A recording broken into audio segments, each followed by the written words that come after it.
আসসালামু আলাইকুম শিক্ষার্থী, আজ আমরা সপ্তম শ্রেণীর ডিজিটাল প্রযুক্তি বইয়ের পৃষ্ঠা ৭৭, ৭৮ এবং ৮১ পৃষ্ঠার কাজগুলো করব। চলো আজকে আমরা শিখে নিই রোবট এবং সুডোকোড কিভাবে তৈরি করতে হয়। তাহলে তোমাদের পূর্ববর্তী ক্লাসের কথা মনে আছে? সেখানে আমরা শিখেছিলাম দুইটি প্রবাহ চিত্রের সমস্যা সমাধান করে দিয়েছিলাম। তো আমি আমাদের প্রবাহ চিত্র ১ হিসেবে নিয়েছিলাম কারখানার শ্রমিকদের ওই যে অ্যালুমিনিয়াম গলানোর সমস্যাটি রোবট দিয়ে।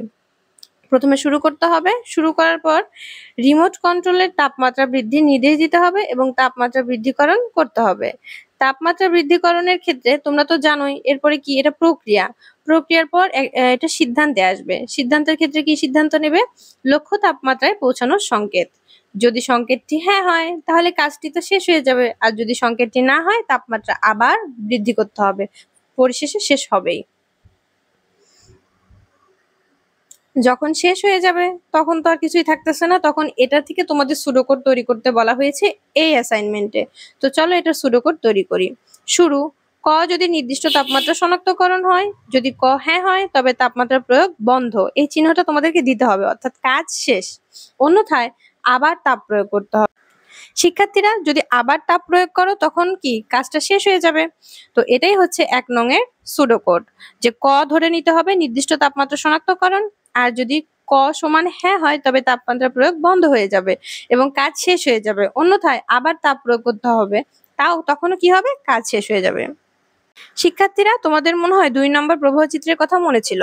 সেই প্রবাহ চিত্র কার নিয়ে ছিল? মাইন ও বোমা নিষ্ক্রিয়করণ নিয়ে। প্রথমে শুরু করতে হবে, কম্পিউটারে নির্দেশনা দেওয়া হবে, ক্যামেরার পরিস্থিতি শনাক্তকরণ হবে, বোমা মাইন অনুসন্ধান করতে হবে। মূলত এটা তোমরা জানো, এটা আমি শুধু একবার দেখিয়ে নিচ্ছি যাতে তোমাদের মনে পড়ে। আমার পূর্ববর্তী ভিডিওতে এটা সব বলা আছে, তোমরা ভালো করে এটা জানো। তো একবার তোমরা দেখে মনে করে নাও। চলো এবার এটা সুডোকোড তৈরি করি। নিজের দরে তৈরি করা প্রবাহ চিত্রকে সুডোকোডে রূপান্তর। শুরু। ক ক্যামেরার বোমা বা মাইন শনাক্তকরণ। যদি ক হ্যাঁ হয় তাহলে বোমা মাইন নিষ্ক্রিয় করতে হবে, আর যদি না হয়, বোমা যদি নাই পাওয়া যায়, অন্যথায় শেষ। এটাই মূলত হচ্ছে সুডোকোডের ২ নম্বর সুডোকোডটা রূপান্তর করা। এভাবেই যদি তোমরা করো তাহলে হয়ে যাবে। আসলে সুডোকোড তৈরি করা খুবই সহজ। তো তোমরা চাইলে ২ নাম্বার করতে পারো, তোমরা চাইলে ১ নাম্বারটাও করতে পারো। এই যে আমি একটাও ভালো করে দেখিয়ে দিচ্ছি, এখানে আমি ১ দেখিয়ে দিলাম, আবার উপর থেকে তোমাদেরকে ২ দেখিয়ে দিলাম। তোমরা পূর্ববর্তী ক্লাসে তোমরা যেটা করেছো সেটা। এখন চলো আমরা একটা রোবট তৈরি করে নিই, যেটা তোমাদের ৮১ পৃষ্ঠার কাজ।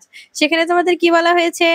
ওখানে আকৃতিগুলো দেওয়া হয়েছে, যে প্রবাহ চিত্রে যে ধরনের আকৃতিগুলো ব্যবহার করা হয় ওই আকৃতিগুলো কেটে ইচ্ছা মতো কাগজে লাগিয়ে যত সংখ্যক তত ব্যবহার করে রোবট তৈরি করতে বলেছে।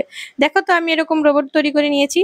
যদি আমি ভালো রোবট তৈরি করতে পারি না, তবে তোমরা দেখলাম সবাই বলছো একটা রোবট তৈরি করে দেখাতে, তাই আমি রোবটটা তৈরি করে দেখালাম। রোবটটা কঠিন কিছু নয়।